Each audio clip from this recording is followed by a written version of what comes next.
உருளைக்கிழங்கும் ஆக்சிஜனேற்றமும். வணக்கம் குழந்தைங்களா.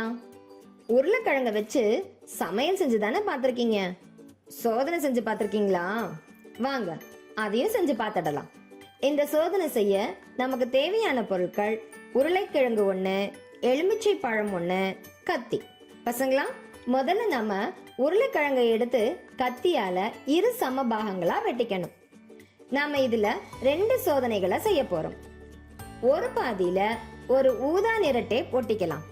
இது அடையாளத்துக்காக மட்டும்தான்.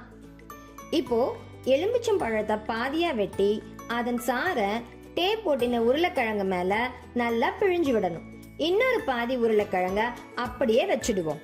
கொஞ்ச நேரம் கழிச்சு என்ன ஆகுதுன்னு பாப்போமா? பாருங்க குழந்தைங்களா, நம்ம எலுமிச்சை சாறு தடவின பாதி உருளைக்கிழங்கு அப்படியே இருக்கு.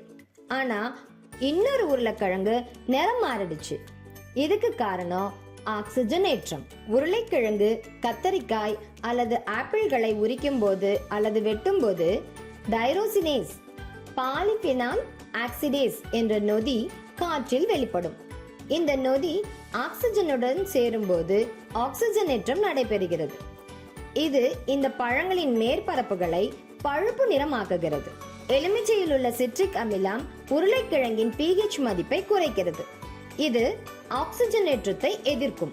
இதனால் எலுமிச்சை தேய்க்கப்பட்ட உருளைக்கிழங்கின் நிறம் மாறாமல் இருக்கும்.